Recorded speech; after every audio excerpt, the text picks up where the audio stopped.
Welcome to the media. So dear friends, ఇవాళ మన topic ఏంటి అని అంటే మనకి బారాముల్లా ప్రాంతం, శ్రీనగర్, అలాగే ఉద్దంపూర్ ఈ మూడు ప్రాంతాలను అనుసంధానం చేస్తూ భారత ప్రభుత్వం 272 కిలోమీటర్ల దూరం రైల్వే మార్గాన్ని నిర్మించింది. మరి రైల్వే మార్గం నిర్మాణం అనేది 75 సంవత్సరాల సుదీర్ఘ కలగా ఇవాళ భారత ప్రభుత్వం దీన్ని పూర్తి చేసింది. ఎందుకంటే 75 సంవత్సరాల స్వతంత్ర భారతదేశంలో కాశ్మీర్ లోయ ప్రజలు భారత ప్రజలతో అనుసంధానం అవ్వడం ఇప్పటి వరకు అది సాధ్యపడలేదు. కానీ ఇక నుండి అది సాధ్యపడబోతుంది. అది అందుకు కారణం ఈ రైల్వే మార్గమేనండి. మరి ఉద్దంపూర్ నుండి శ్రీనగర్ వయా బారాముల్లా వరకు 272 కిలోమీటర్ల దూరం ఈ రైల్వే మార్గాన్ని నిర్మించారు.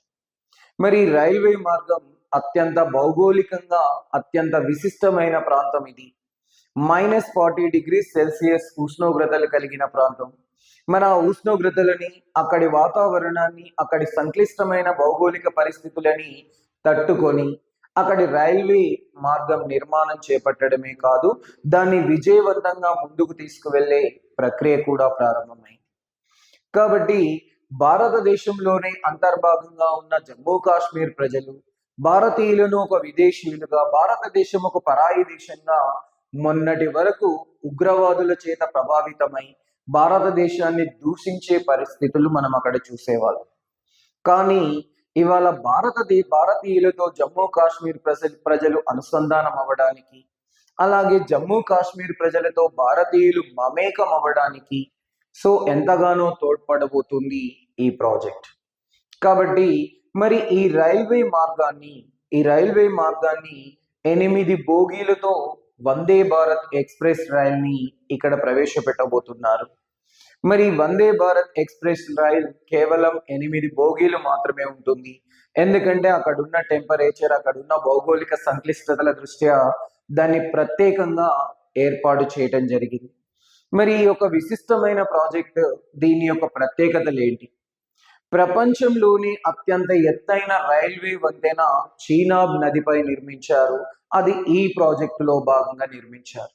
మరి ఈ చీనాబ్ నదిపై నిర్మించిన రైల్వే వంతెన 359 మీటర్ల ఎత్తులో ఉంది. మరి 359 మీటర్ల ఎత్తులో ఉన్న చీనాబ్ రైల్వే బ్రిడ్జ్ ఏదైతే ఉందో అది ప్యారిస్ నగరంలో ఉన్న ఐఫిల్ టవర్ కంటే 35 మీటర్లు అత్యంత ఎత్తులో ఉంటుంది. 35 మీటర్లు అధికంగా ఎత్తులో ఉంటుంది ఈ చీనాబ్ రైల్వే వంతెన ఐఫిల్ టవర్ కన్నా. అందుకే దాన్ని ప్రపంచంలోనే అత్యంత ఎత్తైన వంతెనగా దాన్ని పిలుస్తున్నాం.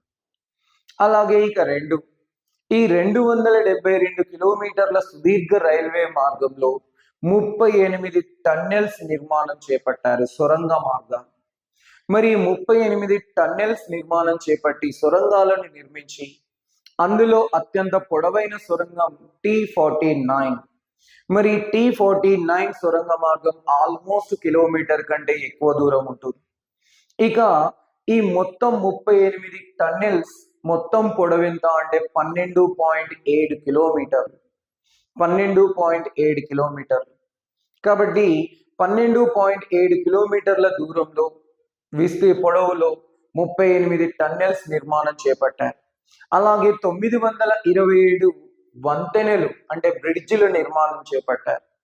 927 బ్రిడ్జిలు, అలాగే వంతెనలు, 38 సొరంగాలు నిర్మించారు 272 కిలోమీటర్ల సుదీర్ఘ మార్గంలో.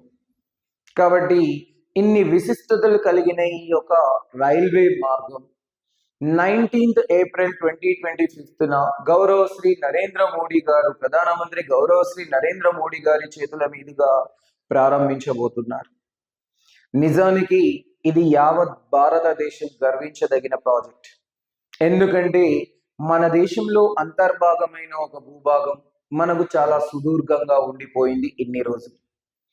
మన దేశంలో అంతర్భాగంగా ఉన్న జమ్మూ కాశ్మీర్ ప్రజలు మనల్ని పరాయి దేశస్తులుగా భావించే పరిణామాలు మొన్నటి దాకా అక్కడ సజీవంగా ఉండేవి.